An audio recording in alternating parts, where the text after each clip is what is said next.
Yo, we back in this, back to business. Let's get it.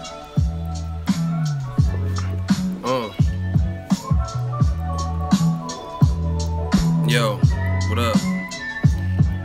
We gotta talk about this stuff. Ego Army in the building. Ego Mafia. We are the mob. Money on top of boxing.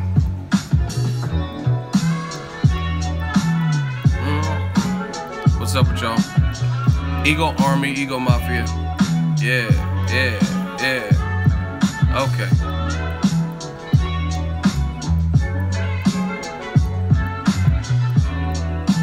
Rigondeaux was going hard, man. Rigondeaux was going hard. And we're gonna talk about that along with other things. We're gonna talk more about Wilder Joshua too. Don't get it twisted. Don't get it confused. We paid our dues. Speaking of paid dues, let me show y'all for all the, I like to do different things. For all the early subscribers. Mama, we made it. So ESPN contacted me yesterday. I had a post on my page that I was sent, and boom, this is a screen cap from Sports Center today, and look at who they shouting out. Boxingego, the Instagram. So ESPN contacted me and asked for permission to use my post, and then my friend, or not a fan, sent this. It says, "Damn, Ego made ESPN." And then someone else sent me this. "Bro, Sports Nation on Sports Center just had your Kobe video on the episode. Tried getting a video, but I wasn't quick enough. But they had your handle and everything." See? We on ESPN now, man. This is the future. See, look. NBA on ESPN, they also put on their Instagram, 1.8 million following they have. Boxingego. It was hard, man. But we working. We on ESPN. We gonna be on every network. The global takeover, the hostile takeover. And see, the best thing about it, let me tell y'all, the best thing about this whole shit, I ain't jump off nobody's back. If you start something, finish it. If you start something, do as much as you can by yourself. Now, the bigger you get, it becomes inevitable. You need people to help you, and then you also need people to help you along the way. Close, small circle, family, friends, shit like that. But, man, don't take handouts and, see, along the way as you start getting bigger, people will try to reach their hand out because they see you got something. And then all of a sudden they want to help you. But you didn't want to help me when I really needed the help. So fuck it. We do this shit the old-fashioned way. The Bay Area way. Grand hustle, homie. We hustling out the trunk. Shout out to E40 and the Click. You know what I'm saying? I come from the home of the players and hustlers. The Bay Area. You know what I'm saying? People was grinding on CMC. Doing it independent. The what E40's doing, he got alcohol and wine and shit. He come from Vallejo, small city, you know what I'm saying? Hustling out his trunk, stay consistent, stay with it. Ooh.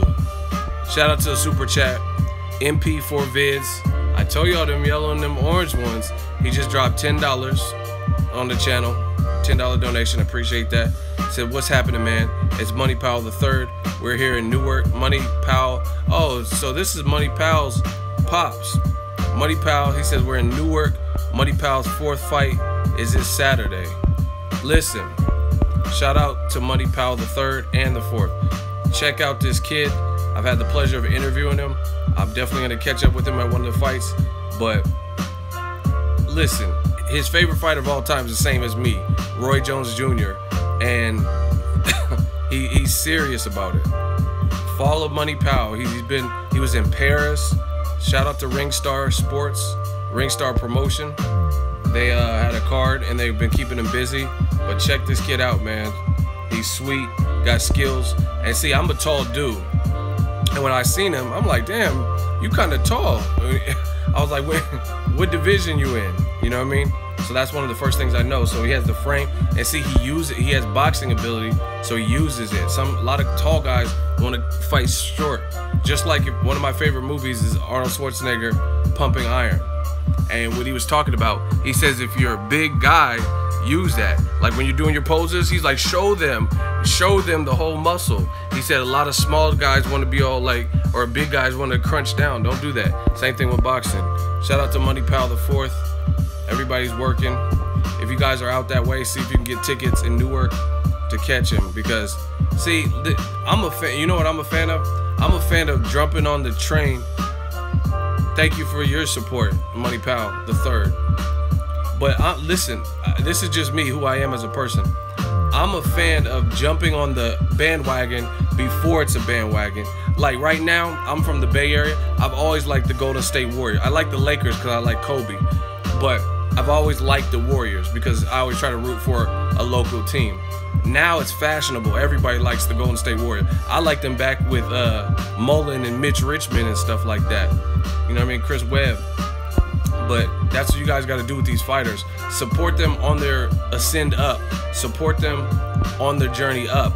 Don't wait for them to get big, which a lot of these skilled guys, it's inevitable. They're gonna grow. You know what I'm saying? They're inevitably good because they're good. And they have the look and the discipline and stuff like that. So support them now. So you could be like, man, I caught his 3rd fight. And I definitely try to do that as a channel. All the young cats.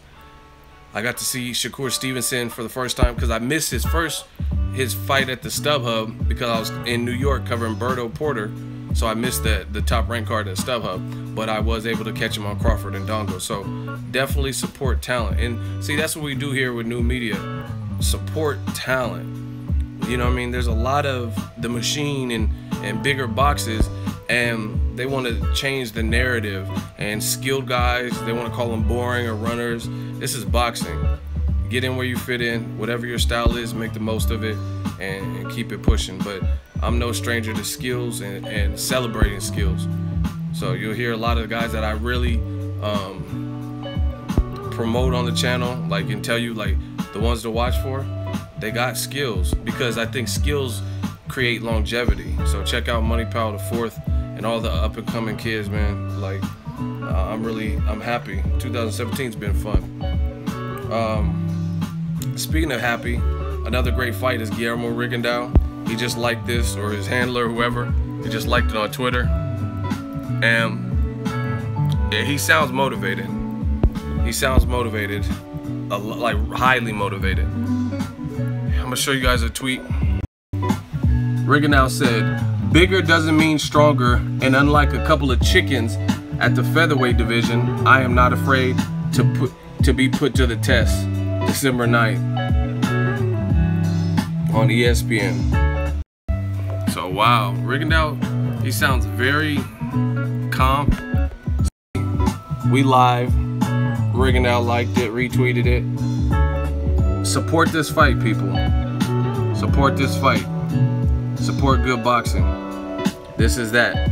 Props to Lomachenko and Rigondeaux for stepping up, making something to close the year. You know what I mean? An early Christmas present, December 9th. So definitely support it. Most cable packages have ESPN, so it shouldn't be an issue. Y'all seen your boy was on ESPN. You know what I mean? So shout out to ESPN for contacting me and making that happen on SportsCenter. But yeah, we working. A lot of good fights, but I really like Rigondeaux's confidence right now. Big fight, jumping up 2 divisions. You're supposed to be confident. You have to be confident because Lomachenko's no joke either. He has skills. He's naturally bigger framed. So I'm looking forward to it. I know, I seen Rigondeaux, I just showed it. Rigondeaux retweeted it, so he might be in the chat right now. See, me and Rigondeaux about to put you on the hot seat, especially if you don't know shit about boxing. So I really feel like boxing is in a good place right now, and that's what I'm happy for. I'm happy because it's like it's like justice is being served in the boxing game. We're getting good fights. and we're getting everything. We're getting like up and coming talent. We're getting good fights. We're getting like moderate fights to keep us busy. We're getting super fights like Joshua Klitschko. That's one of my favorite fights this year. Joshua Klitschko really had everything you could really want. Action, drama, names, crazy crowd. So I'm happy, man. And we have to just keep it going. 2017 has been a good year. Fights we've been wanting. Yeah, Canelo Triple G. I mean, I waited all 2016 thinking it was gonna happen, and it didn't. Gotta give your props on how hard you're working and keeping us updated, Ego. Not a problem, man. I told you, I'm the people's champ. I do this for the love of the sport, for the growth of the sport. And, you know what I mean, obviously I have to make a living and make it make sense. And, you know what I mean, I like to try to help my family out in ways I can, enjoy life and stuff like that. But this is, like I said, this is the first time I've done a job where it's all for me, you know what I mean? Whether I fail or succeed, it's all based on me. And I'm not gonna let myself down, put it that way. You know what I mean? So, we here now. And you know what they say, the old saying goes like, if you enjoy what you do, you'll never have to work a day in your life. So don't get it twisted. There's times where I'm like, man, I don't want to do a video, don't want to do a live stream. I'll be at fight week sometimes. I don't see a lot of y'all. It's easy for fight weeks to go as a fan because you don't have no obligation. But let's say I go when I went to Mayweather-McGregor press conference, I could hear all the shit talking. Everyone else, if you know what I'm saying, if you don't do this for a living, you get to leave, go get something to eat, whatever. Sometimes I got to put all that stuff to the side to upload videos and stuff. Oh, we forgot to do a roll call, but let's do a roll call because I don't want to break the formula. It's giving us good luck so far. So the roll call is what I like to do at the beginning and the end of my streams, just to see where you guys are from. So just rep where you're from, city, state, zip, all that. Bronx in the building. Boston is in the building. Brooklyn. Chihuahua, Mexico, shout out to you. Springfield, Massachusetts. Bradford, England. Raleigh, North Carolina. Oaktown, 510. Baltimore. Austin, Texas. San Diego. Orlando. Lockport. The Beach, Daytona. Inglewood, LBC, Liverpool, UK. Chi-Town, Southside. Lockport. LA, South Carolina, Miami, Harlem World, Ghana, West Africa, Atlanta, Compton, Austin, Texas, North Baton Rouge. See, we well represented. I mean, Baton Rouge to LA to Ghana, we in here. And I gotta say this too, because we haven't had like a phone conversation, but my dude, Money Pal's dad, Money Pal the Third, I talked to him on Twitter. I forgot what fight we were talking about recently, but pick his brain. He watches the sport, respects it, he has good insight. Because I just seen his comment right now in the tweet. It said something about Thurman ain't hungry like Spence, and I agree with that 100%. Not saying Thurman isn't a good fighter, but the demeanors are clearly different. If you look at Keith Thurman, and all we could go off of what the fighter says until contracts are signed and sent and all that. But the way Errol Spence is talking and the way Keith Thurman are talking, they're on two different wavelengths to me. Errol sounds hungry. I mean, Keith Thurman basically, I don't think he would dispute it because he's on Showtime and he says, oh, he's hungry. He's hungry. He just got his first title. I'm at peace. I don't really like to see that or hear that from fighters. I'm at peace because while you at peace, somebody wants a piece of you. And that's what you got to watch out for. That's what you got to watch out for, because while you at peace, P-E-A-C-E, somebody wants a piece, P-I-E-C-E. You know what I mean? And that's what it is. You know what I mean? You gotta make it make sense. And I don't like to, hold on. Since we're live right now, I'm gonna show y'all an exclusive. I'm getting everything. I'm getting everything coming through right now.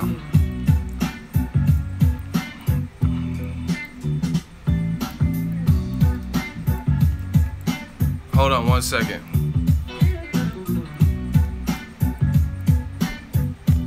y'all about to get an exclusive. Sorry to cut the thought short. Look at Rigondeaux, champ. If you want, we could do a Q&A via Twitter for the fans. Rigondeaux. So, let's get it. Y'all want that?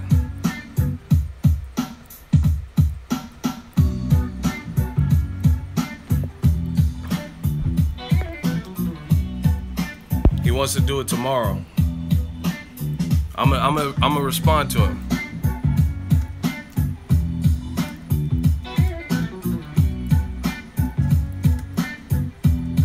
Hold on, I'm typing to Rigo.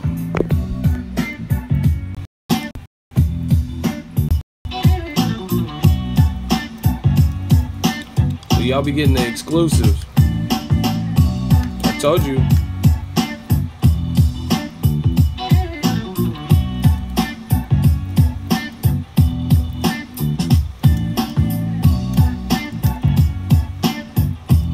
Bow. We working. So just you guys gotta stay tuned. Stay tuned. I don't know the details because I didn't expect that. I'm just randomly doing a live stream, and he said he wants to do it only with me, and he wants to do it. I have to figure out how he's trying to do it. He says he could do it through Twitter, and it would be easier because he doesn't have to get a translator. So. Rigo and Ego, expect it, coming soon. So I just responded to him. Again, don't ask me, I don't have the details, I don't know. But it looks like we'll probably do a Twitter where people get to come back and forth.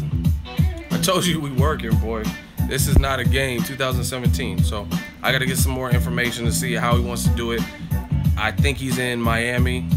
I don't know if he's relocated with the hurricanes and stuff that they had. But there's a time difference, but we'll make it work. And stay tuned. I'll find, if you follow me on Instagram and Twitter and stuff, you'll know how. You might as well save your questions for tomorrow if you have a question for Rigondeaux. It's about to go down.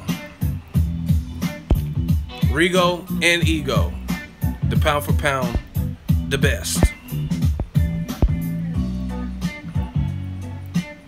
Yeah, I seen the video of Floyd Mayweather training. I didn't really make a video of it or anything because I don't really know when that was from. Like, Floyd is very cryptic, and yeah, Floyd likes the attention. Let me tell you, Floyd likes the attention. I went to his daughter's 16th birthday party in Vegas, and I ain't never been to no 16-year-old's party that was ever like that. It was Yaya's birthday, and we went. It was like invite only, but I know some people, shout out to my dude Ben, got us in, and it was super. They had Future and Drake and Lil James and catering. It was crazy. So Floyd probably misses the spotlight, to be honest. That's what I think it is. He probably misses the spotlight. They had like hors d'oeuvres and cake pops, and it was crazy. I ain't never been no 16. When I was 16, I probably got a whooping for my birthday. I don't even remember. But it wasn't like that. Hold on one second.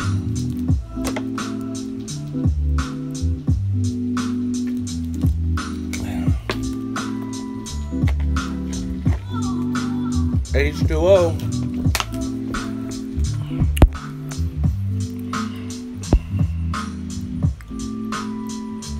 Respect the Ego for helping make Rigo and Loma happen.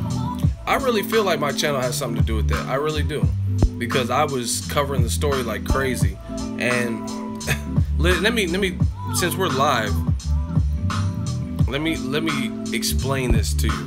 Because what people try to do, and I've been doing this long enough. I've been in the game long enough. You're not going to be able to successfully do this versus me. Rigondeaux just responded. It's going down.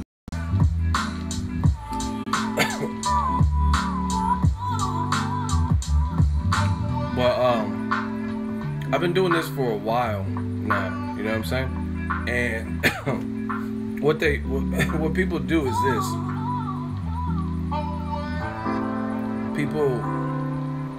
People try to create like a situation that is not really a situation. You know what I mean? They will, like Rigondeaux and Lomachenko. I just want to see the fight. You know what I mean? I celebrate and have given props to both fighters on the channel and things like that. And at the end of the day, I'm just trying to see it. That's it. You know what I mean? But I've done a bunch of Rigondeaux videos because Rigondeaux is the one who's been vocal. Rigondeaux has been the one who's making the fight interesting in terms of the build-up. He's been the one that's been on fire and leaving these quotables and stuff like that. Period. Someone was like, yeah, we got all these Rigondeaux videos. Why aren't you talking about Lomachenko? What has Lomachenko done or said that is topic worthy and video worthy? You know what I'm saying? Don't try to make it like I'm biased, like I don't want to give Lomachenko. I work with any of these dudes, man. You guys know this is a businessman. This is a business. And I'm a businessman. You know that, like Pac said, because you see me at my place as a business. So it's nothing against Lomachenko, but he ain't really, what I've seen, he hasn't really been talking about much. He hasn't been dropping a bunch of quotables and different strokes for different folks. But don't try to make it like I'm giving unfair advantages or coverage to the shit. That's like the hurricanes going down in Puerto Rico and Texas and Florida, and you contacting the news like, hey, why aren't you talking about Wyoming? Why aren't you talking about Iowa? Because nothing's going on in Iowa. Nothing's going on in Wyoming. That's why I'm not talking about them. You know what I'm saying? So that's the nature. People did this with Canelo and Triple G. I did a lot of Canelo videos just talking about Canelo. But that was because Canelo and his team were getting out there. They were talking. They were building up the fight and making more anticipation. As soon as Triple G got the fight, you didn't really hear much from him. So I did videos as I seen fit. Period. So if you don't blame me, blame these fighters, because a lot of the videos I made about Rigondeaux has been because he's been vocal. He's on Twitter. He's like training. You know what I'm saying? So he's making it known what type of fight to expect and all that. Look, he's constantly he's making it interesting. I won't do what other fighters are claiming to have a foreign style. Like he's giving, this is all new. Him with Gamboa, right? Keep thinking all I do is tweak. Come December 9th, it's time to upgrade, right? You look at Lomachenko.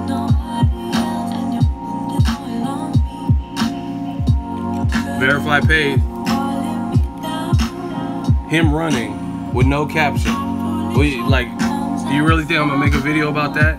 A picture of him running with a Ukraine flag and a robot? Like, that doesn't even make sense. One day ago.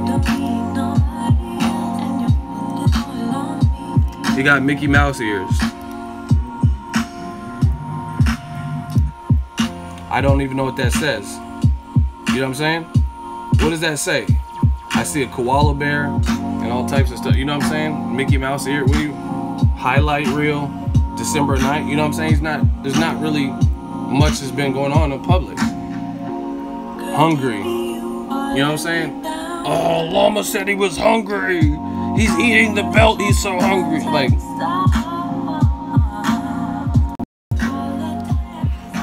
you put it through Google Translate. You worry about your job. I'm not putting it through Google Translate. He's a fighter. He knows he has American fans, so he can put it through. He can put it in his native tongue, Ukrainian, and then he can put it, because I seen Kovalev does that all the time, where he'll put it in English and both, or Rigondeaux or whoever else. So you put it through Google Translate. Anyway, the fighters got to give me something to talk about. Just like Mayweather and McGregor. They did a good job of building the fight up, especially Conor McGregor. He had a lot to say. He was always in the news. Then he was posting the pictures of Paulie Malignaggi getting punched in the face, and was it a knockdown and stuff like that. So the fight's going to get built up accordingly because there's a lot. So that's what that is, just to clear the air, because somebody said, I could tell where they were going. They're like, why so many Rigondeaux videos? What's up with Lomachenko? Listen, it's not against Lomachenko or Rigondeaux. Loma got to give me something to talk about. Now, if he starts doing interviews, or I contact him, or he starts posting something that's newsworthy, then there you have it. Period. But December 9th, it goes down. Good fight. I I don't accidentally block people. I don't even know what you guys are talking about.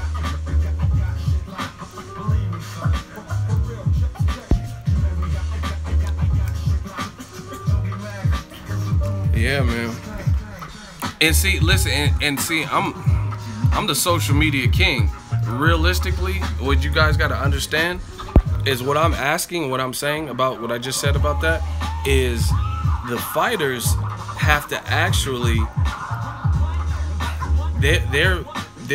it's more beneficial to them if they build the fight. See, having a promoter is great, advisor and all that, and network, that's great. But the fighters can also build the anticipation. And certain fighters do it better than others, and their fights become bigger. Conor McGregor is one of them. Conor makes you want to watch his fights before the fight. I'm not talking about the style of fight or in the cage or ring, or I'm talking about before the fight.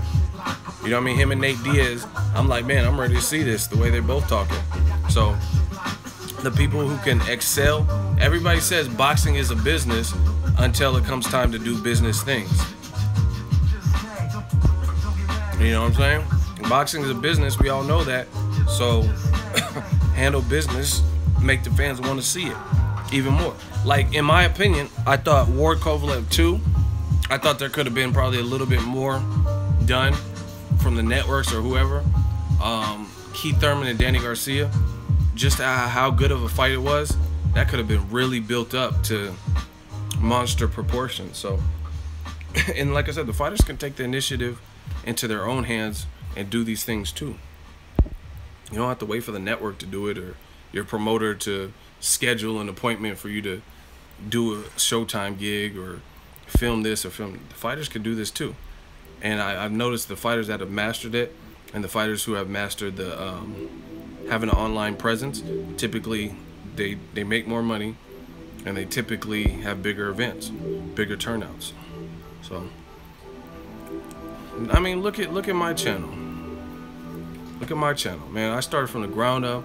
I have no sponsors, major endorsers, and now I get to cover fights. I get to do what I enjoy doing full time, and that hasn't always been the case. You know what I mean? Gervonta Tank Davis and Tevin Farmer, I think they're doing a good job of it right now. I mean, even though it's drama, it's interesting drama. They both have a lot to say. They're both charismatic in their approach. And as a result, people are going to want to see that fight now. It's the nature of the beast. Like I said, if you understand and realize boxing is a business, treat it as such. And to be honest, that's why I give credit to Rigondeaux right now, because he knows he's in his biggest fight since Donaire, and he's him or his handlers or whoever's doing it, they're making it entertaining and engaging for the fans, giving people like me something to talk about, showing clips of them training, doing quotes and stuff.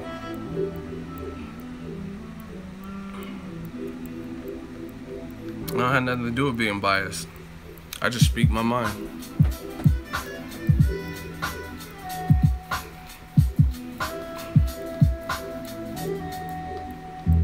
And like I said, when people master, see, I've been told that you win fights in the gym, but tickets are sold behind the camera and social media. So expect me to do all of that. So it looks like Rigondeaux gets it. Rigondeaux showing you the behind the scenes stuff. Fans like that. I'm a fan, so I like that. You know what I'm saying? You want to sell the maximum tickets. You want, you know what I mean, the best turnout, the best audience retention. Engage the fans. Make people feel like this is must-see TV. It's just like a good movie trailer. You know what I mean? The movie could be horrible, but if the movie trailer looks good, people are gonna go see it. Like, oh, let me see, this Transformers looks dope, whether it's garbage or not. Show you the best parts in 40 seconds. It is what it is. Who y'all picking? Rigondeaux or Lomachenko?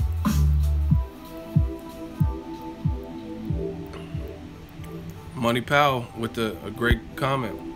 He understands it well. Floyd Mayweather has been putting this out to us all the time. See, people rather talk about Floyd and domestic violence or Floyd can't read, or will Floyd have money 10 years from now. They rather talk about that stuff, but what they don't talk about is some of the things that Floyd does brilliantly, and advertising is one of them. You know what I mean? Because his style is not like a mindless robot where he just comes forward in all situations. So he uses technique and his smarts to win fights. He has offense and defense, etc. And then through that, he's been able to become the biggest and most successful boxer of all time. So that has to show you he clearly has the blueprint on how to do this. And like I said, people rather focus on the other aspects of Floyd instead of talk about like what he's doing right. Me, I try to learn from all these guys. Like, damn, how did Floyd make $1 billion in this boxing game? I'm trying to learn. You guys can clown and make jokes. I'm trying to see it. I'm trying to see it. Even if I don't make $1 billion, I don't care. I don't need $1 billion. My lifestyle doesn't require $1 billion, but I want to know how to make money in this game too. And marketing is huge now with social media. Like even like I remember Derek Chisora and Dillian White. They were throwing chairs at each other, and like I'm like, wow. I mean, look at the Mayweather-McGregor press tour. Mayweather-McGregor press tour was lit, and people were all talking about it that day. Every stop. Like, why did Conor McGregor say F 50 Cent? You know what I'm saying? Conor killed Floyd in Canada. That's what people were talking about. That's why their fight did over 4 million. So you gotta understand the business side of it.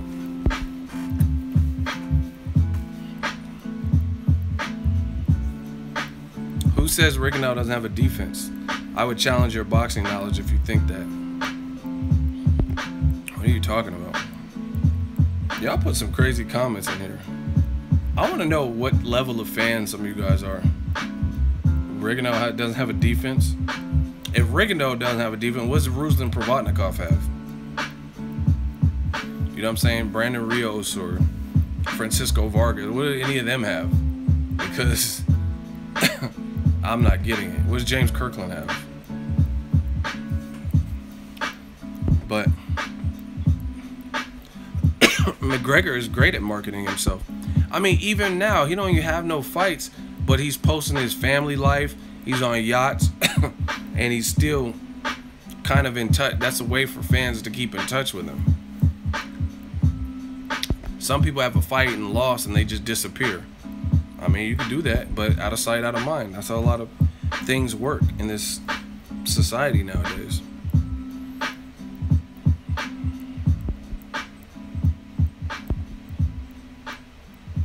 Fan interest is huge. That's what I'm saying. I mean, realistically, that's why I've been working hard on the brand for a while.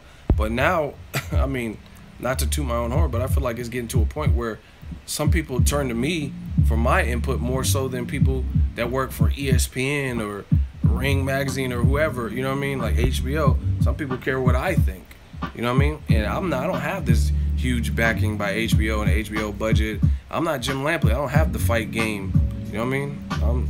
I'm Dolo right now, no special guests, you know what I mean? Hats behind me, and people care what I think. So making yourself available and fan interest is definitely huge in this part of the game. Ego for the people. I told you, I'm the people's champ. J-Rock already came back. J-Rock he's had a fight since then.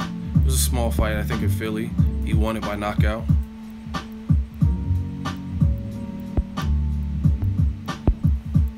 Yeah, I try to break it down. See, I don't break it down from the heart.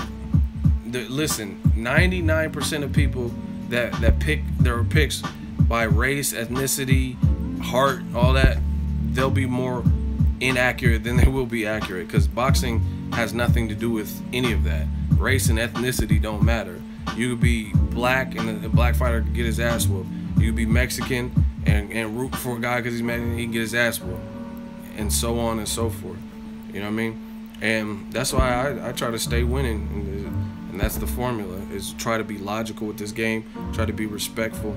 But I can't make sense out of some of the stuff that some of you guys say. Like Wilder versus Joshua. No, explain to me Why Wilder a champion who's been a champion longer than AJ? You could say AJ has more star power, fine. But why does he have to go through Dillian White? Explain that to me. People are like, oh, he has to build his profile. Why? He's a champion. He wants to unify. Why does he have to go through Dillian White? And like, again, beating Dillian White, is that really gonna build his profile to the point? Dillian White's not a household name, especially in the States. I know of him. I think he's a good fighter, but the average person, like my mom knows who Mike Tyson is, Evander Holyfield probably, but she's not gonna know who Dillian White is. So how's that really gonna build his profile? Like, you know what I mean? Even Mayweather McGregor, people who don't really watch boxing, they might know who McGregor is and be like, okay, you know what I mean? Vice versa. Or they know who Floyd is and he's fighting this guy, and then, oh, I like his attitude, blah, blah, blah. But Dillian White, I don't think he has that type of power. So what is it really gonna do to catapult Deontay Wilder to the next level? You know what I mean? Like, oh man, he built his profile because he just got past Dillian White. I don't see that. I think it's an excuse, to be honest.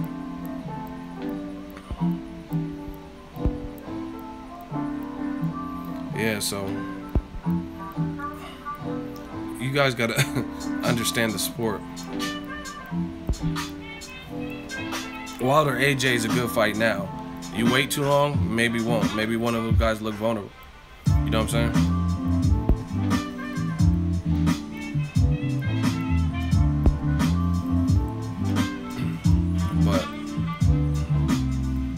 And see, listen, this is the thing that trips me out about this whole boxing game.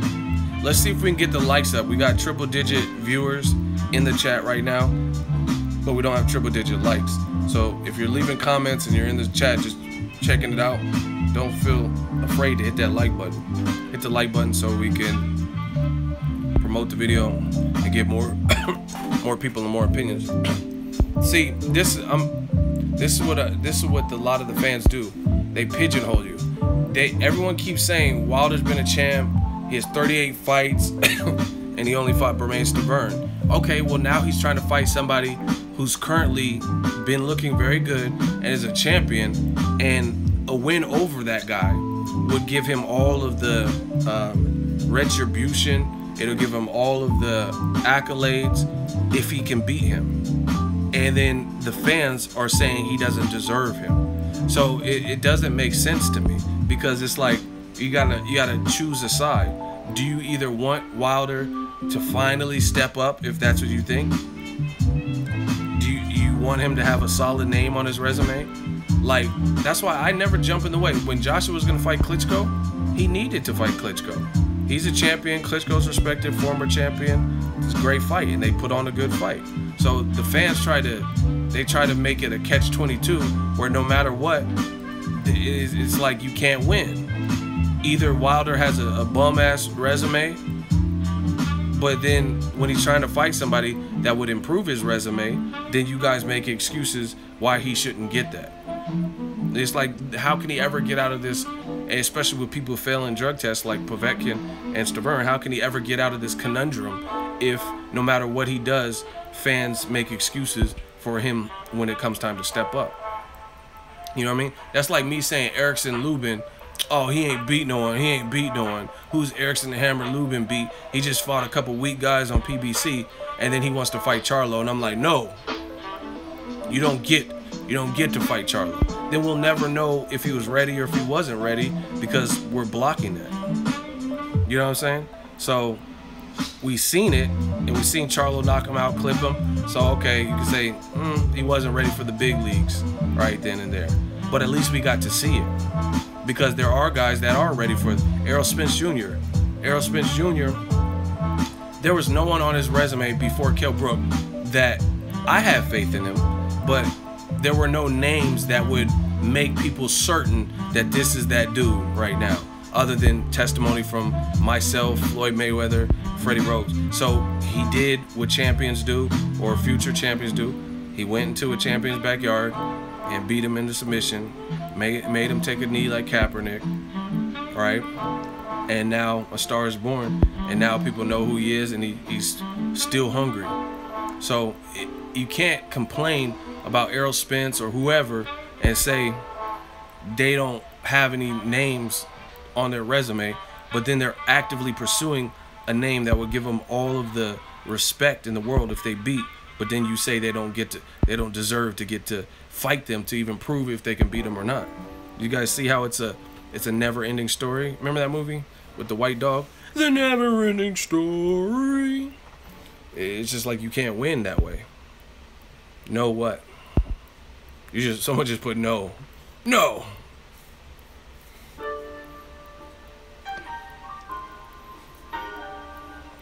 I used this example analogy before. It reminds me when I first turned 18 and I went to like Macy's or somewhere to apply for a credit card. My parents never messed up my credit. You know, some people's parents use their kids. And that never happened. So my credit history, I had a clean bill of health. I just had no history, right? I had no credit history because I never had a credit card. I turned 18, 19 or whatever age, and I went to Macy's to get a credit card. And then I applied, gave my social ID, told them how much I make a year, etc. And then the little receipt pops out. It says, unfortunately, we're not able to approve you at this time. You'll receive a letter in 7 to 10 days explaining why. So I'm like, damn, okay. So I got the letter, and then it says, reasons we may not have approved you, and had a little bullet point. And it says, insufficient credit history. Meaning, I used to work at a credit card company. I'm going to explain to you how this works in the credit world. A credit card company, they're lenders. They're basically giving you a loan or lending you money or the access to money, right? And what they try to do is, based on your credit history, determine how high of a risk you are to them getting their money back. And if you have no credit history, then it's a shot in the dark. They don't know if you're worthy, if you're trustworthy to pay them back, right? So a lot of times they'll block you for that, right? Because they don't know. They don't know one way or another. Either you're good with managing debt, you'll pay them back on time and not go over limit, and you're a responsible credit user, or you're not. They don't know. So if you have no credit history, you'll a lot of times for certain cards, depending on the credit card company, they'll just deny you. But see, little time surpassed, and I had a car note and stuff, so I think that helped my credit a little bit. And then I applied and I got one. Now all of a sudden everybody want to send me a credit card offer. Places that would turn me down before, like Best Buy, I would get it. You know what I'm saying? So the point being, and the reason, because I know some of you guys, why are you talking about credit? My credit score sucks. My FICO sucks. You'll get to the goddamn point I'm gonna explain to you. So the whole point is, when I was just coming up, had no credit history, I had to have someone take a chance. How can I prove that I'm responsible and I'll pay you the money back, and then I'll be a good credit card holder or someone worthy of having a credit card if you won't even give me the opportunity? And that's what it reminds me of in the boxing game, because you got guys like Wilder, and people will shit on his resume, even though he's calling out the best names in the division. At some point, he's probably called them all out. But then they're saying, hey, you don't have no credit history, so you shouldn't get to fight Joshua. He's a big star. He already fought Klitschko, and your last big name was Tevin. So then how can he ever prove his worthiness if you think his resume, and I don't think his resume is as bad as a lot of what y'all think it is, but either way, even playing devil's advocate, how can he ever get past this hurdle of having a soft resume if you motherfuckers make excuses on why other champions shouldn't fight him? You know what I'm saying? And honestly, if you really think about it, what enhances Wilder's resume? Never heard of you, dude? I've never heard of you. I don't know who you are. So, I mean, who cares if you ever heard of me? I got 100,000 subs. We don't know who you. Who are you, Chris Davis? you trying to throw shots? I've never heard of you. Well, if you ain't heard of me, we damn sure ain't heard of you, Chris Davis. Anyway, like I said, how can he ever improve his resume if you guys make excuses? And like I said, beating the guy who beat Dillian White and is a champion who's undefeated and a powerhouse, that would enhance Wilder's resume more than beating a guy who arguably lost to Derek Chisora and lost to the guy who he's currently calling out, which is Anthony Joshua.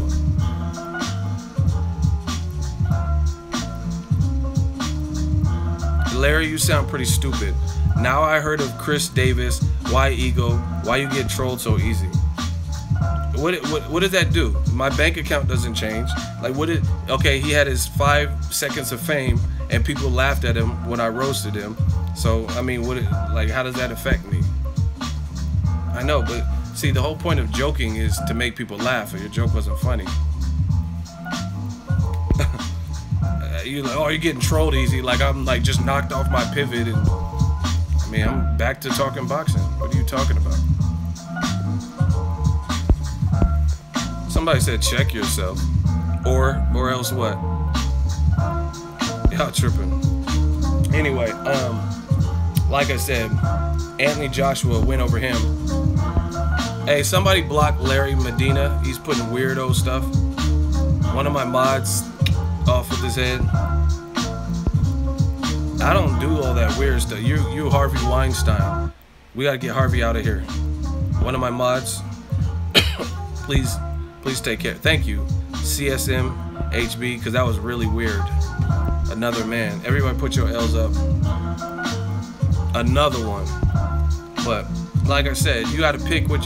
If you're gonna harass someone for having a weak resume, but then they're trying to fight a guy who would give them a better resume, and then you say no, that doesn't make sense to me. And then on top of that, you tell him to fight the guy that got knocked out by the guy he's trying to fight. That don't make any sense to me. Like, hey, if you really want to prove yourself, fight this guy that he lost to the guy I want to fight. That doesn't even make sense. And he lost by stopping. It wasn't like a close split decision or some shit.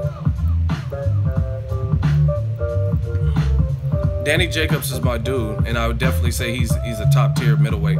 I think he would beat Canelo. I thought he beat Golovkin.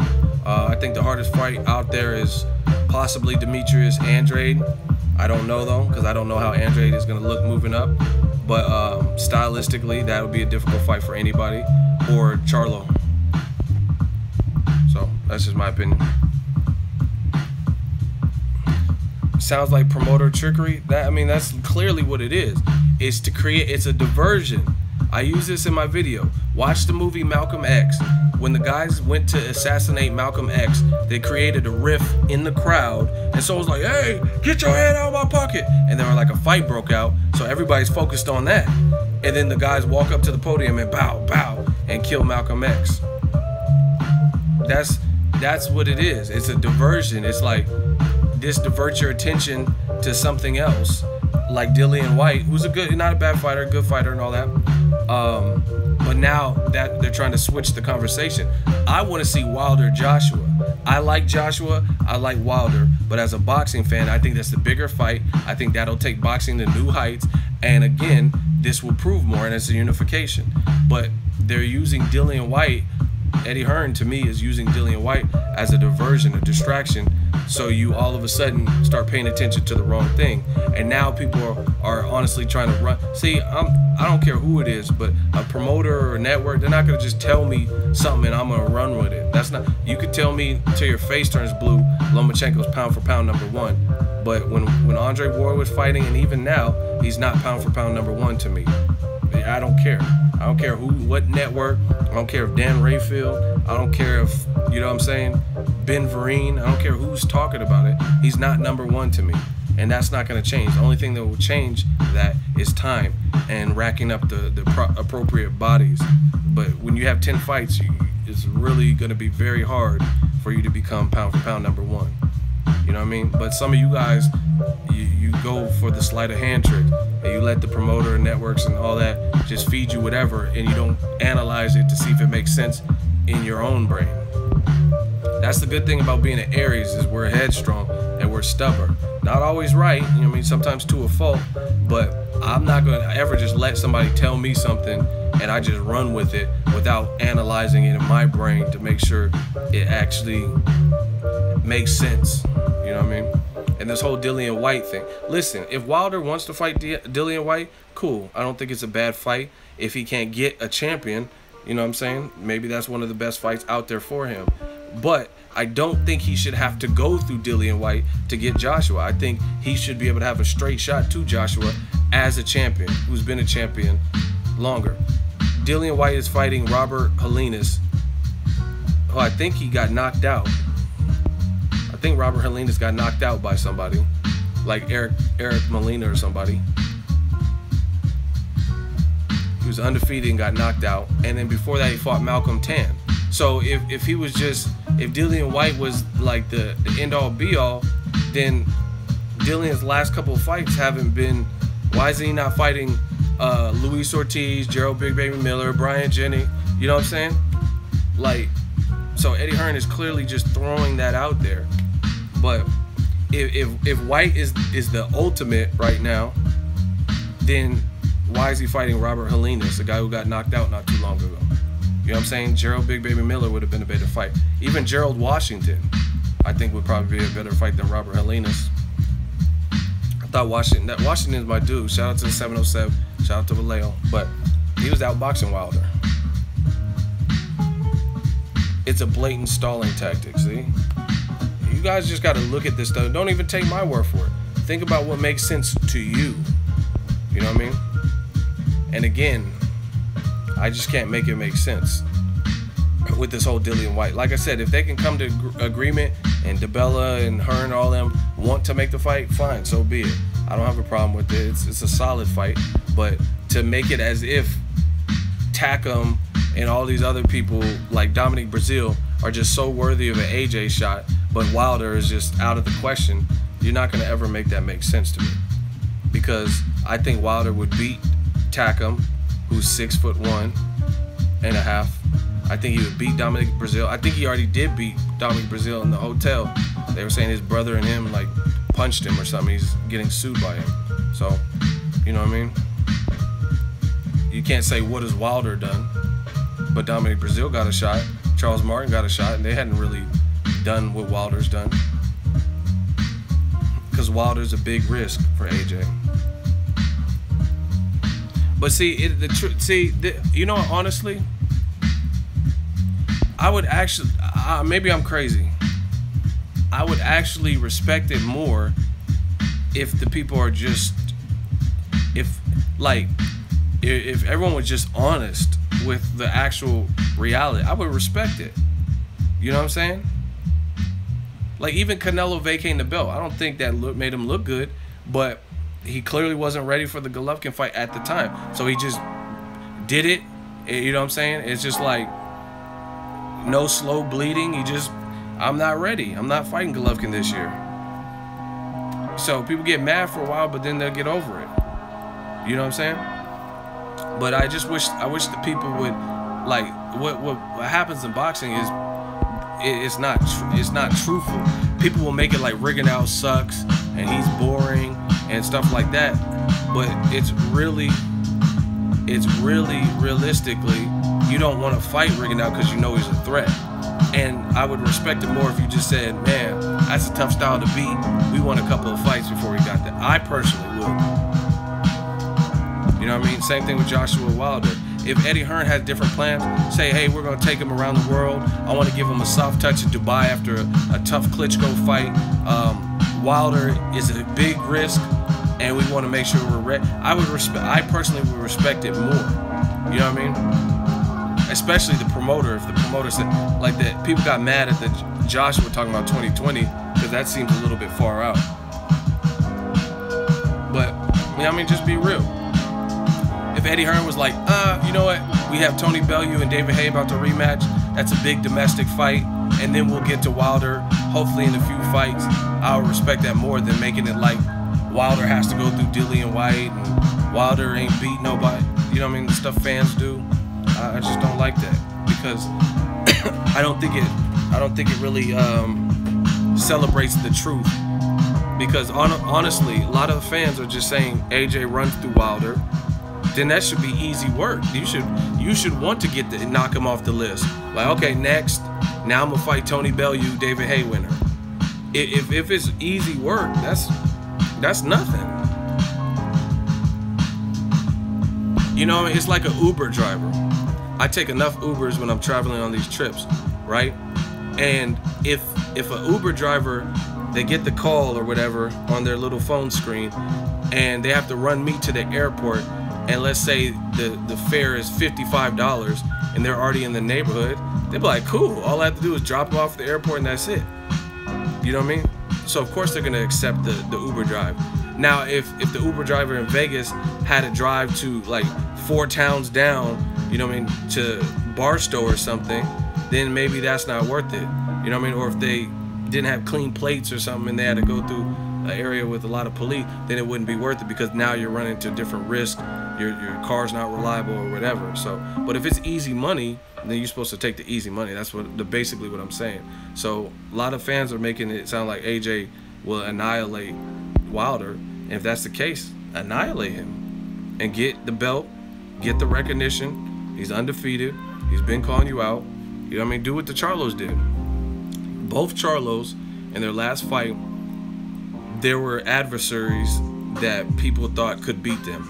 J-Rock for Jamal, and he took the challenge. He said he was going to 160, but he stuck around at 54 to make sure that mandatory happened, when he could have just bailed and said, fuck that, fuck the public, I'm going to 160. Because I was at his fight against Austin Trout, and then he said he was moving up to 160. J-Rock was in the crowd, and if he would have went to 160, it would have looked like he ducked him.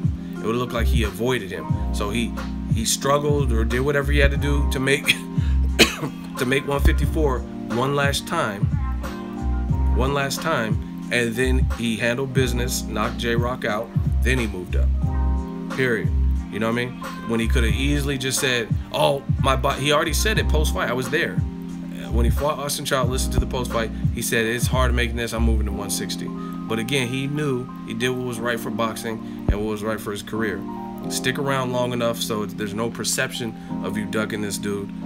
You know you could beat him, and then he fought him and he beat him. End of story. You know what I'm saying? Same thing with Charlo and Hatley, Charlo and Lubin. He felt he could beat him, and he knocked them both out. Period. You know what I'm saying? So like, that's what you're supposed to do. If a fighter thinks someone's easy work and you're gonna get recognition, listen, who's on Jermell Charlo's case right now? Real serious question. Name somebody who's complaining about Jermell Charlo's performance over the weekend or whatever it was, right? Nobody.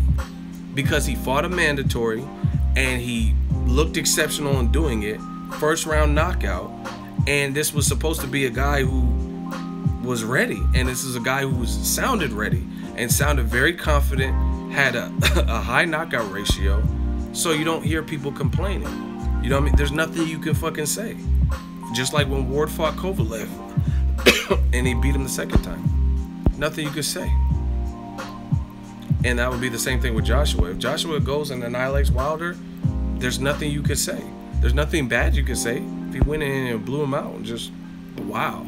That was easier than he had the time with Klitschko. You know what I'm saying? So, like I said, if it's easy work, that you're supposed to take that. Hold on one second.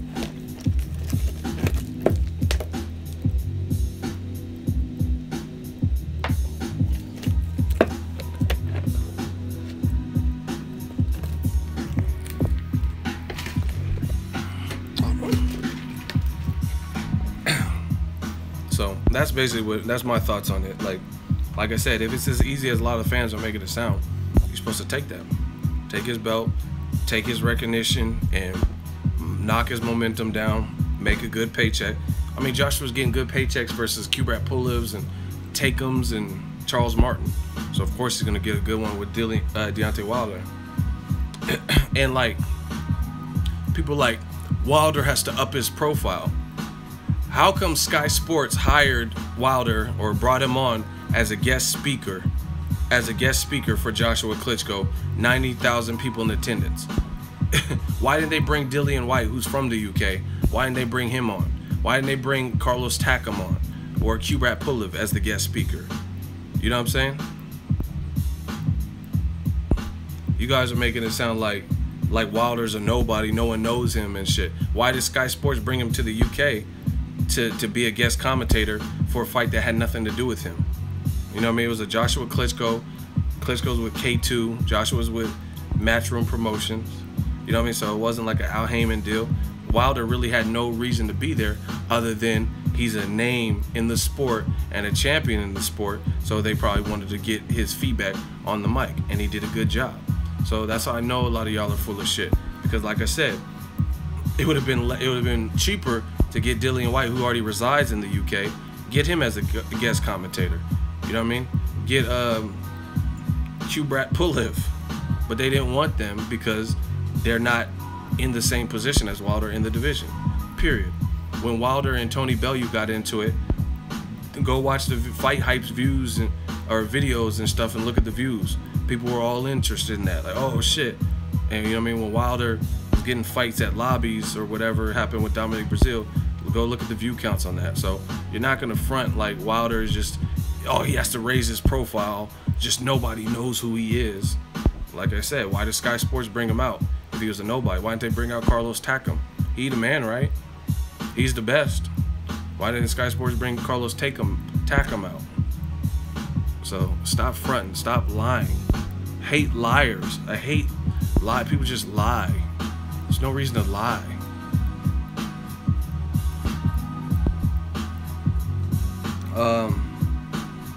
I hope the fight happens.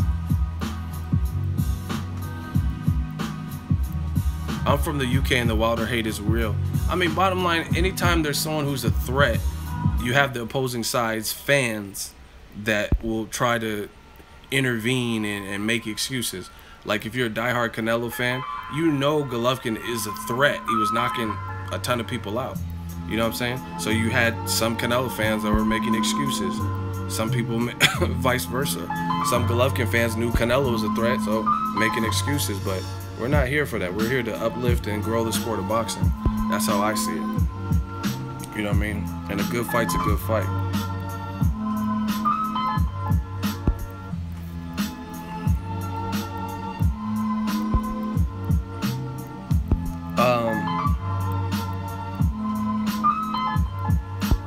What else y'all talking about?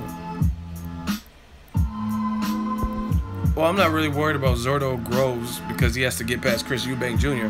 Because if he can't get past Chris Eubank Jr., I mean, the Gilberto Ramirez fight is really of no consequence. If he don't get past Eubank, he has to win that fight.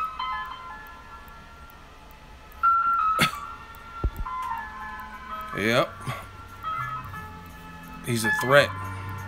See, that's what I'm saying. But like I said, I prefer honesty. Don't make the man look like he's nobody, he ain't beat nobody. But then you need, like, somebody answer. You guys ready to answer a question? You guys ready to answer a question? Just say yes. Please say yes. Okay.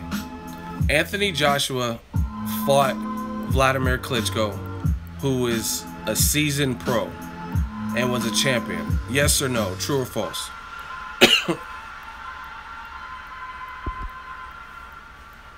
Did Joshua fight him this year? Yes. Yes. Okay. Everybody respects Klitschko. Whether you like his style or not, you respect him, or you should. If you're a real boxing fan, you should respect. Definite Hall of Famer. So my point is this. If Wilder is such a bum and no risk at all, then why do you need more time to get ready for Wilder? Joshua said maybe 18, maybe 2019, maybe 2020, because we want to make sure it's at the right pace where it's at the best time for us to take the fight and possibly beat him. I'm not going to be rushed. So why would you need time for somebody who only fights bums? You see, the stuff you got, like, it's slowly, it's actually kind of fast, but it's unraveling. The stuff you guys say, it's unraveling. It's not making any sense. Why do you need more time for a bum than you do for Klitschko? So you didn't say, oh, I'm going to fight Klitschko in 2020 because the fight happened this year and it was a great fight. You know what I'm saying? So that, to me, lets me know that at least Team Joshua is thinking about the future, and they think in view of Wilder as a threat. Because again, somebody make that make sense. why you would fight a guy as good as Klitschko. Why, right? Guy as good as Klitschko this year, but it may take up to 3 years for you to fight a guy who only fights bums. That doesn't even make sense. That makes no sense at all. And I'm waiting for someone to rebuttal that intelligently. And I don't think you can make that make sense. You know what I mean? All right, Christian Mulero, you're in the hot seat. You don't get an option. I don't feel like giving the choice out to you. You said Wilder is trash, so explain your side and answer the question I just said. We got a hot seat. Everybody pay attention. Everybody pay attention. Get your popcorn ready. So, Mulero, why is Wilder trash? And again, why did Joshua fight Klitschko this year? A guy who's a well-respected champion, former champion, but may need additional years to prepare for the guy who's trash. So, we'll be waiting. He hasn't fought anyone. Okay, answer the question. See how they always squirm around? You in the hot seat, and now you squirming.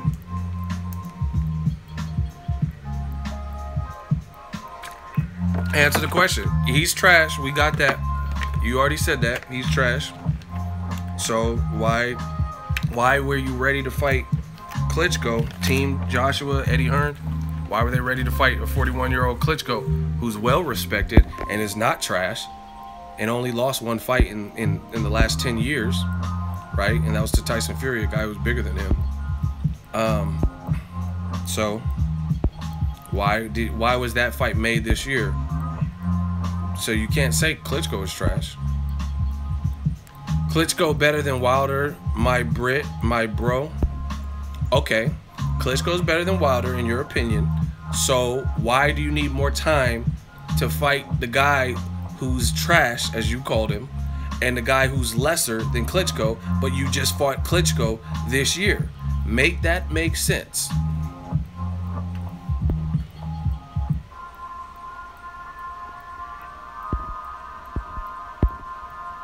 You have to remember boxing is a business. No, you have to answer the question. That's what you have to do. They don't do that in high school. You don't take calculus before you take basic math 380. You take the basic math, then you go to geometry and calculus, and then you go up. They don't make you fight, you know what I mean? You don't take trigonometry and calculus and then go take the very basic fundamental math A. So you said Wilder is trash. You said he's garbage and Klitschko is better, right? So once again, why was the Klitschko fight made and he's better? And why did Joshua say he'll fight him at his own pace and he may need more time up to 2020?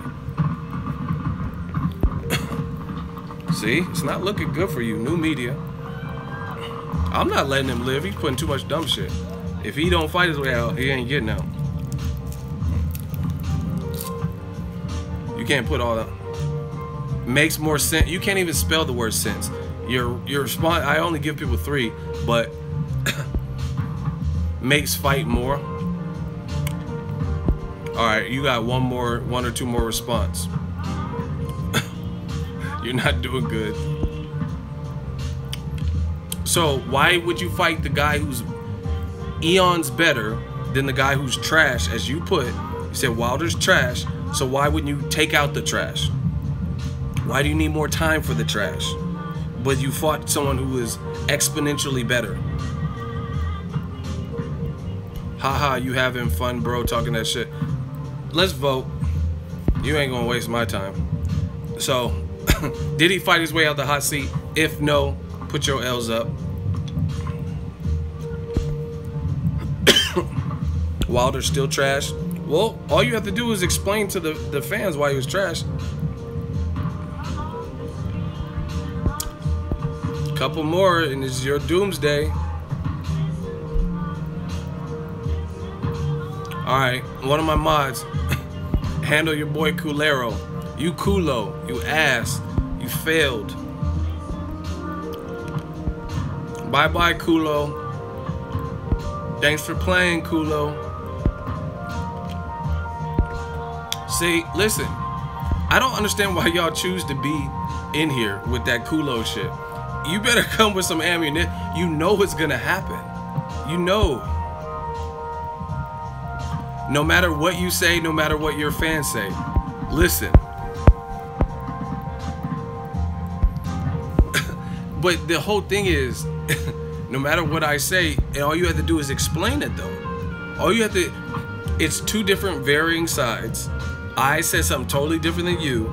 So he said, no matter what you say, no matter what your fans say, you're supposed to be explaining to us why your way is the right way, why Wilder is trash, and why Klitschko fight was made this year and has already happened, but the Wilder may take up to 3 years per Joshua. We handed these L's out.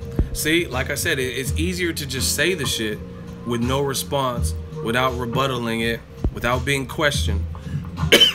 But when that casket is being built, they don't know what to do.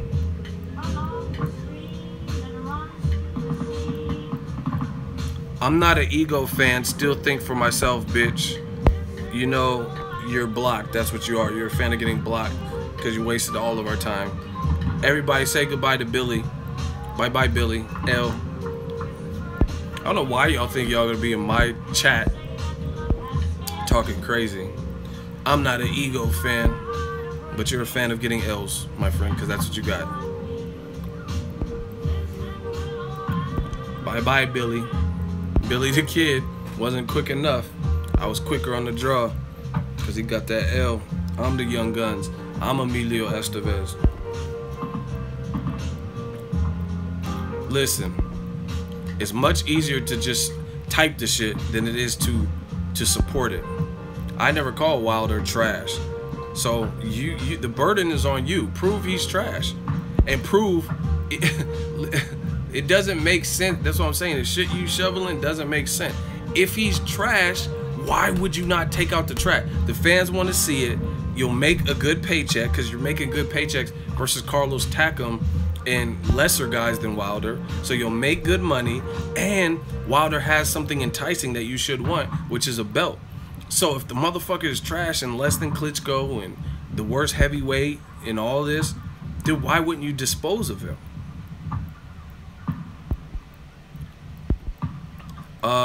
Do you just block anyone that disagrees with you? You're stupid. So keep typing and you'll get blocked. And then we'll see. Anyway, like I said, I mean, some of you guys are really like, your brains, it's not registering.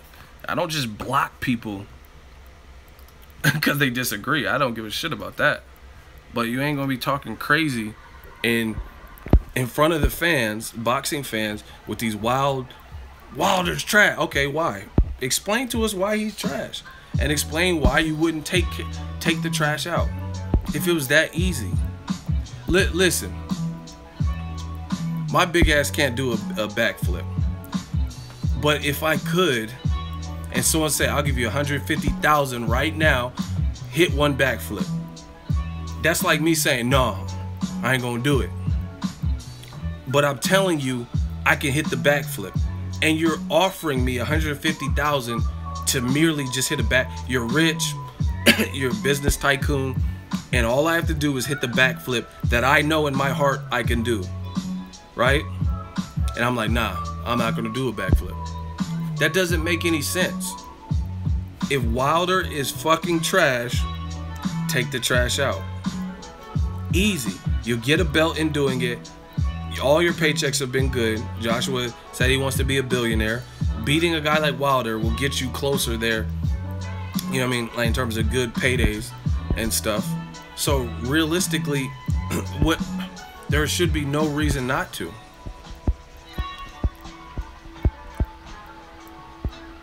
All right, Frank, we got another hot seat victim. Frank Venegas.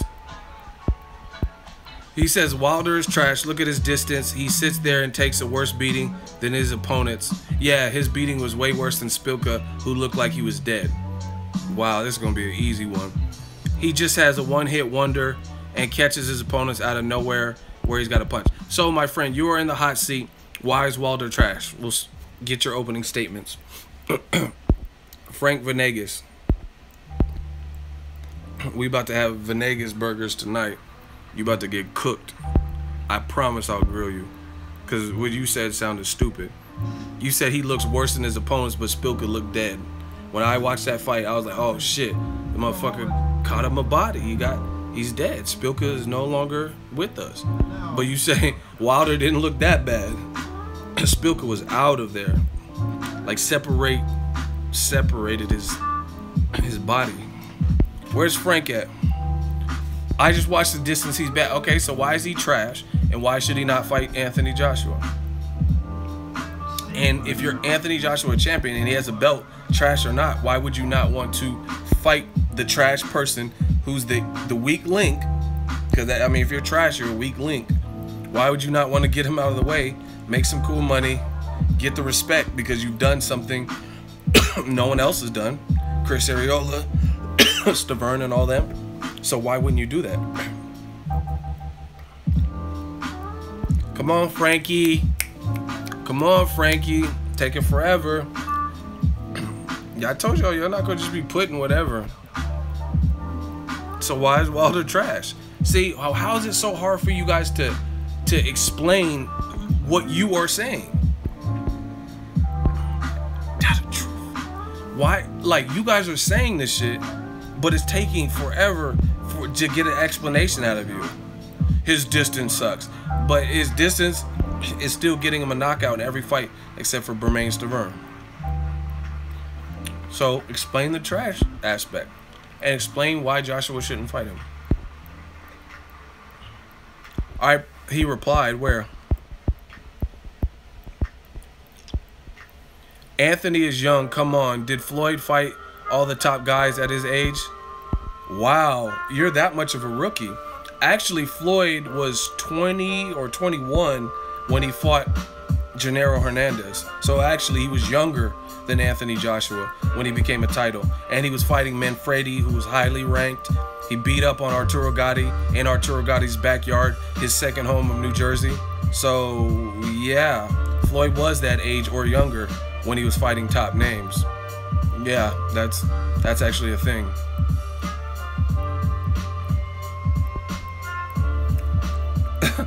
And again, Frank, let me body you. Sorry, Frankie, I gotta body you. Who cares how fucking young AJ is? And he's not even that young. Like, he's young, but he's not Tank Davis young. You know what I mean? I talked to, who was it, Shakur Stevenson? He told me he was like 19 or something. I was like, God damn, you're 19? You know what I'm saying? So he's not old, but he's not like stupid young. Canelo's younger than him. So my whole thing is this. Let's say he's super young, right? Even though he's not. He's about to be 30 probably soon in the next couple of years. I don't know his exact age, but whatever. Let's say he's Tank Davis young. You said Wilder is trash and Joshua is good right now. So him being young, how does that even matter if Joshua is trash? Why do you have to wait if he's trash? Like, that's what I'm not understanding with you dudes. Let him get in his prime, 27, 28, or 29. Now, you're like, you want to die a slow death in this hot seat. Let him get in his prime, 27, 28, or 29. Anthony Joshua, and his age is fucking 28. So, once again, go read his comment from Frankie. He said, let Joshua get in his prime, 27, 28, or 29. And he's 28 right now. And his birthday's in October. His birthday's in October, so he'll actually be 29. He'll be 29 in October. So before 2000, we know Wilder's not going to fight him in 2017.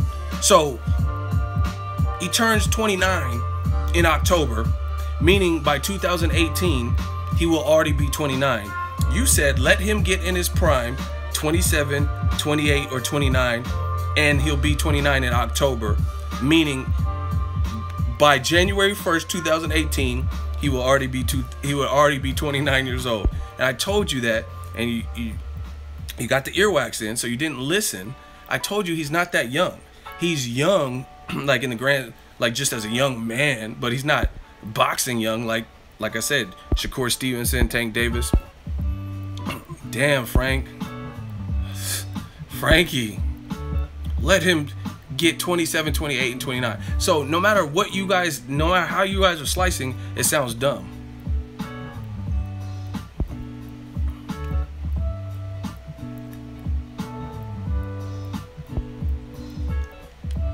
October next year. How's it October next year when his birthday is?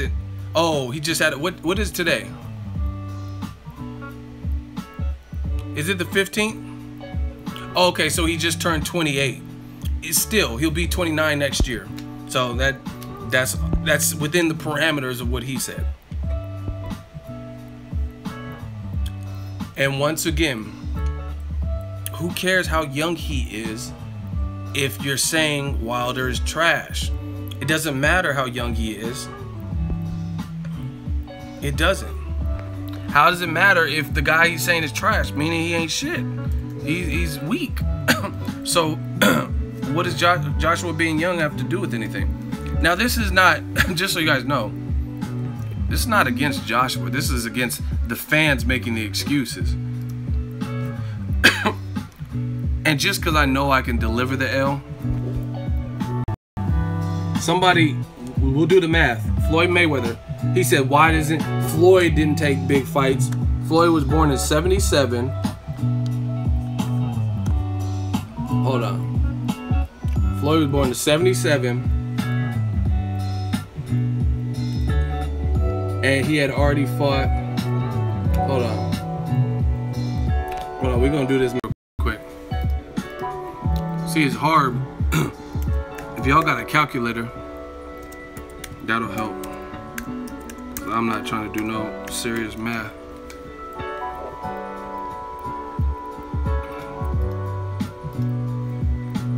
Oh, this is fun. This finna a breeze.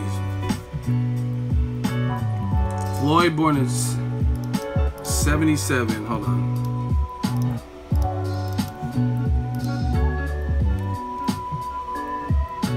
Hold on. Oh, I'm tripping. Floyd was born in 1977. So 28 years would be 2005. Now you're really done for.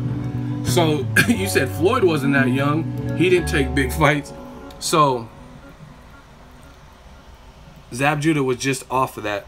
So Floyd had fought Sharon Bay Mitchell, Arturo Gatti, Henry Brussels, DeMarcus Corley, Philip Nadal, that tall dude with the twist, Jose Luis Castillo twice, Jesus Chavez, Diego Corrales, Emmanuel Burton, Emmanuel Augustus, and Gennaro Hernandez, and Angel Manfredi by the time he was 28.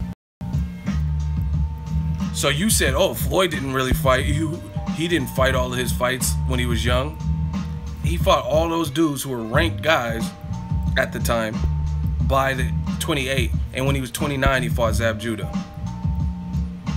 Damn, homie. Let's just vote, because I already know that was some easy work, but put your L's up.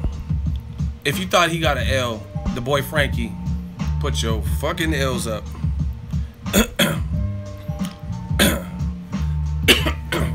But Joshua's young. Who cares? You saying he's young, but he's fight. You said Wilder's a bum. Damn, Frankie. You got me? Okay, that's how I know you getting blocked, because you said you got me. Everybody put your L's up. I mean, block. One of my admins, handle my lightweight. Handle Frankie. See? I tell you, it's easier to talk this than it is to support what you're saying. One of my admins off with his head. Sorry, these are the rules. Bye-bye, Frankie. He said, "Damn, you got me." I mean, respect for his honesty, but I knew I got him. See, it's easy. See, listen, I'm trying to help y'all. Everybody wants to just run off of what other people say, and then when you're in that hot seat, there's no one to turn to. You know what I mean? You can only type so much on Google and so fast, but that's why you're Johnny on the spot, and that's why you get the casket, because you guys are sitting here listening to other YouTube channels who are telling you this shit, or a writer from a website, and they're telling you this shit, and the only thing is, these YouTube channels and these writers that you're getting the information from and agreeing with, they're not here to help you. They're not here to get you up out of the hot seat, so you look foolish. Floyd didn't fight any big fights when he was young. He fought pretty much everybody. His whole Pretty Boy Floyd career was 28 and younger. What are you talking about? Ego, you gonna block all of your followers? Impossible. Because there's enough. Look, I bought like two, three people today, and we already have 129, and I've been going on over an hour. That's impossible. Because there's enough good, realistic boxing fans. That'll never happen. That's foolish to even think that would happen. I'm not gonna block every follower. That doesn't even make sense. I have 100,000 subscribers. So, anyway, like I said, it's easier for you to just say the shit than it is to argue. Man, I'm about to get out of here. I'm catching too many bodies. I don't want the feds looking for me. I mean, same thing goes with Thurman and Errol Spence. Why not? We'll take a tune-up. Both of you guys take each other, you know, other opponents, not name each other, and then fight each other at some point in 2018. Simple. Errol Spence seems hungry and he wants it. Do I think Thurman is ducking Spence? I mean, I don't know his next move, so I can't say that. I don't know who he's gonna fight. But based on his answers, he doesn't look as hungry as Crawford and Spence are right now, based on what they're saying and what he's saying. And as a man, that's all we have to go off of what people are saying. Let's do a quick roll call. I'm about to get out of here. Catching too many bodies, man. Roll call. Where y'all at? Where y'all from?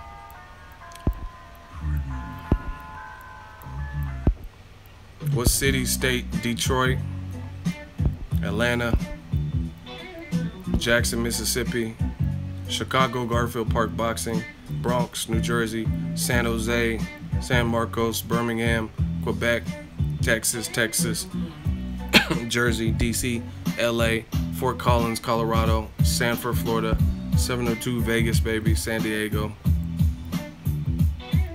New Zealand, DMV, Antarctica, Harrisburg, Texas, Thailand, damn, we everywhere, North Carolina, Baton Rouge, Tacoma, Houston, Texas, ho, damn, that was aggressive, Chicago, Newark, Oshawa, Ontario. It's been real, man. I just had to do a quick stream.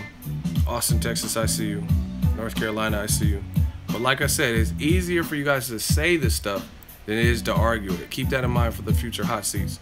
And I'm out. Everybody have a good night. Enjoy your night.